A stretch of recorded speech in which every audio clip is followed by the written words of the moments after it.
Lig op lig, Maluti FM 97.1. Byna aan die einde van ons program. En ons luister nou uit die gedeelte uit die Nuwe Testament. Handelinge hoofstuk 15 vanaf vers 22. Die opskrif, die besluit van die vergadering. Daarna die apostels en ouderlinge saam met die hele gemeente besluit om mense uit hulle geleedere saam met Paulus en Barnabas na Antiochië te stuur. Hulle het vir Judas, wat ook Barsabas genoem is, en vir Silas gekies, manne wat die agting van die gelowiges geniet het. Hulle het die volgende brief saamgestuur. Van die apostels en die ouderlinge, julle broers, aan die gelowiges uit die heidendom in Antiochië, Sirië en Cilicië, groete. Ons het gehoor dat daar mense van ons afgekom het en julle verwar het, en ons stel het deur dinge te sê waarvoor hulle geen opdrag van ons ontvang het nie. Daarom het ons eenparig besluit om manne te kies en na julle toe te stuur. Hulle vergestel ons geliefde Barnabas en Paulus, dat hulle lewe gewaag het vir die naam van ons Here Jesus Christus. Ons stuur ook nou vir Judas en Silas om ook mondeling hierdie dinge aan julle oor te dra. Die Heilige Gees en ons het besluit om geen verdere las op julle te lê as net die noodsaaklike dinge nie.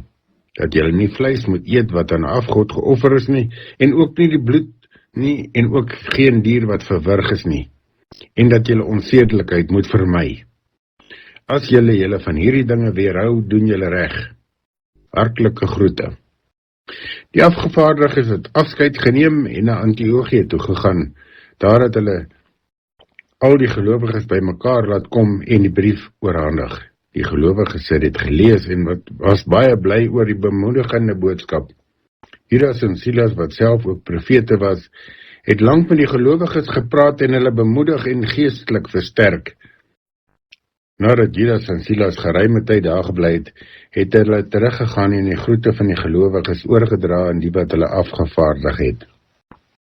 Paulus en Barnabas het 'n tyd lank in Antiochië gebly en saam met baie ander onderrig gegee en die woord van die Here verkondig.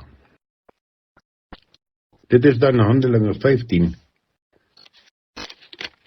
in die 83 vertaling. Ons het gelees vanaf vers 22. Die besluit van die vergadering. En ons sien dat net soos deur al die eeue en vandag nog, dat daar seker besluite geneem moet word. En dit gelowiges, hulle moet onderwerp aan die wil van die Here en die woord van die Here. Kom ons maak dit dan ons eie roeping, taak, vandag, elke dag, om die waarheid te praat, maar ook om na die waarheid te luister. Elke keer wanneer ons daarmee gekonfronteer word, wanneer die Here ons daarmee konfronteer. Partykeer deur ander gelowiges, partykeer deur sy woord en sy gees, en op verskillende maniere. Mag elkeen van ons die moed van ons oortuiging om dit met krag en mening uit te leef. Vandag is Drie-eenheid Sondag. Dit beteken dat ons dink daaraan dat die Here wat ons aanbid, Vader, Seun en Heilige Gees een is. Ons onderwerp ons dan heelhartig aan die drie-enige God. En daarom mag die genade van die Here Jesus Christus, die liefde van God en die gemeenskap van die Heilige Gees met elkeen van julle wees en bly tot in ewigheid. Amen.